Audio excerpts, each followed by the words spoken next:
नमस्कार। डेटा कबूली में जो आपका कोर्स चल रहा है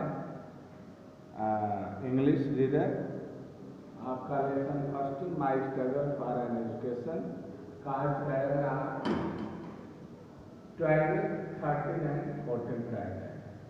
12 और 13 और 14 का आपको हिंदी अनुवाद देखेंगे। आप ध्यान से देखिए, आपको पढ़ाया जा चुका है 11th पैराग्राफ तक, तो 12 तक आप देखेंगे, 12, 13 और 14 तक देखेंगे। 12 में आफ्टर सम आवर्स हैड पास, लेखक खड़ा है वहाँ और अपने बारी का इंतजार कर रहा है, लेकिन क्या होता है, आफ्टर सम आवर्स पास, कुछ समय गुजर गया, कुछ घंटे गुजर गए। The head teacher said to me, head teacher ने मुझसे कहा, लेकिन बोल रहा है कुछ समय गुजर गए और हेड टीचर ने मुझसे कहा, the adjoining recitation room needs sweeping, जो एडजॉइनिंग है, जो बगल वाला है, एडजॉइनिंग का मतलब जो नेक्स्ट वाला रूम है, वो रिसाइटेशन कर रहा है। यानी रिसाइटेशन का मतलब कि जो गायन बगल वाला जो गायन रूम है वो नीड्स कर रहा है, यानी उसको ज़रूरत है स्वीपिंग की, उसको झाड़ू लगाने की ज़रूरत है। नीड्स मैंने ज़रूरत है, स्वीपिंग मैंने झाड़ू लगाने की, ठीक है। Take the broom and sweep it, ये झाड़ू लो और उसे साफ। देखिए, लेखक पढ़ने के लिए गया है, अपने एडमिशन का इंतज़ार कर रहा है, लेकिन वहाँ उसके टेस्ट ऐसे होते हैं तो बोलती है कि बगल वाला जो रूम है उसको झाड़ू लगाना है, ये झाड़ू उठाओ और जाके झाड़ू करो, ठीक है। ये 12 पैराग्राफ था। 13 पैराग्राफ में है, it occurs to me at once that here was my chance। देखिए, इसमें मैंने लिखा हुआ है, यहाँ देखिए, occurs यानी तरकीब सूझना, तो लेखक के दिमाग में एक तरकीब सुझा है। देखा इस it occurred to me, it's occurred to me at once that here was my chance। यह मुझे एक तरकीब सुझा कि यहाँ पर मुझे एक अवसर मिल रहा है। Never did I receive an order with more delight, यानी इतने आनंद से मैं कभी भी कोई आदेश का पालन नहीं किया। देखिए, लेखक को पढ़ने का कितना रुचि है अपने अंदर, ठीक है। लिखा है, आई swept the recitation room 3 times, मैंने 3 बार उस रिसिटेशन रूम को झाड़ू लगाया, स्वेप्ट मैंने झाड़ू लगाया। Then I got dusting cloth, तब मैंने वो डस्टिंग क्लोथ, धूल वाला जो कपड़ा होता है, धूल साफ करने वाला कपड़ा, डस्टिंग क्लोथ, उसको लिया। And I dusted it 4 times, 3 बार झाड़ू लगाया और 4 बार उसने उन बेंचों को या जो कुछ भी है उससे 4 बार साफ किया, कपड़े से 4 बार साफ किया। All the wood work around the wall, दीवार के चारों तरफ जो लकड़ी का कार्य हुआ था उसको उसने साफ किया। एवरी बेंचेस, सारे बेंच को, टेबल्स, मेज़ों को, एंड डेस्क, बक्स वाले मेज़ों को। I went over 4 times with my dusting cloth, 4 बार इन कपड़ों से मैंने उसको साफ किया, ठीक है।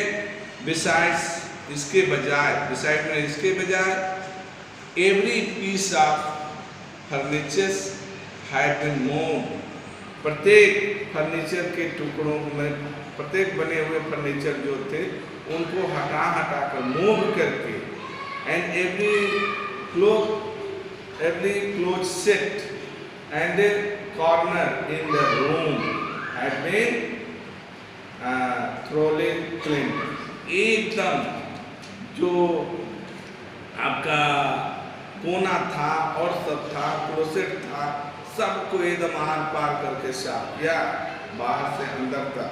I had the feeling that in a large measure my future depended upon the impression I made upon the teacher in the cleaning of that room. मैंने विचार बनाया कि मेरा जो भी भविष्य है इस रूम के सफाई के ऊपर और इसका उस टीचर के ऊपर प्रभाव डालने के बाद ही है। आया समझ में? यानी उस टीचर के ऊपर जो मैं प्रभाव डाल सकता था वही हमारा भविष्य। आया समझ में? ये बातें समझ में आ रही है? पूरे कोने होने को साफ करने के बाद इस कमरे की सफाई से अध्यापिका के ऊपर जो प्रभाव मैं डालूंगा उसी पर आधारित मेरा भविष्य है, ये उसने सोचा, लेखक ने ये सोचा। शी वाज एंकी, एंकी मैंने दक्षिण अफ्रीका की रहने वाली औरत थी। एंकी थी women who knew just where to look for dust. वो जानती थी कि धूल कहाँ मिल सकता है। She went into the room and inspected the floor and closet. उसने रूम में गई, जितने बंद दरवाजे इत्यादि थे उनमें वो गई, ठीक है। वो फ्लोर फर्श को इंस्पेक्ट किया, जांच किया, ठीक।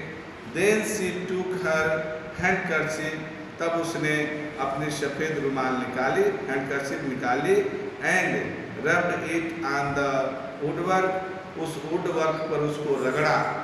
अबाउट द वॉल, दीवार के ऊपर जो लकड़ी के कार्य थे उस पर उसने अपने रुमाल को रगड़ा।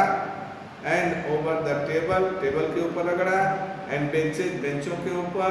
When she was unable to find one bit of dirt on the floor, जब उसने फर्श पर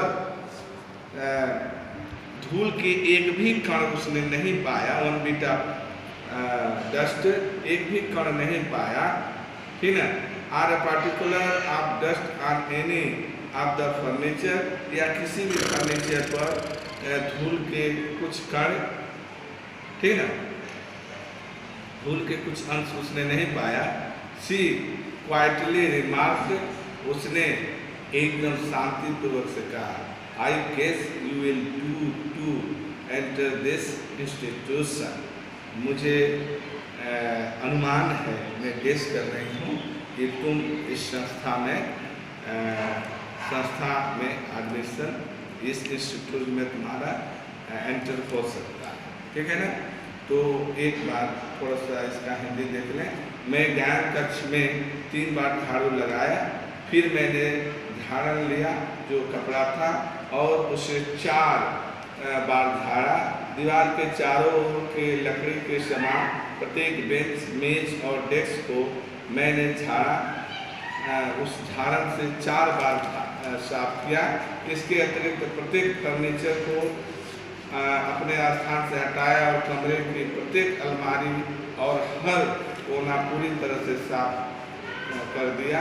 मैं अनुभव कर रहा था कि मेरा भविष्य बहुत ही बड़ी सीमा तक इस कमरे की सफाई से अध्यापिका के जो ऊपर प्रभाव मैं डालूंगा पर आधारित थे। जब मेरा काम पूरा हो गया, मैं मुख्य अध्यापिका को सूचित कर दिया।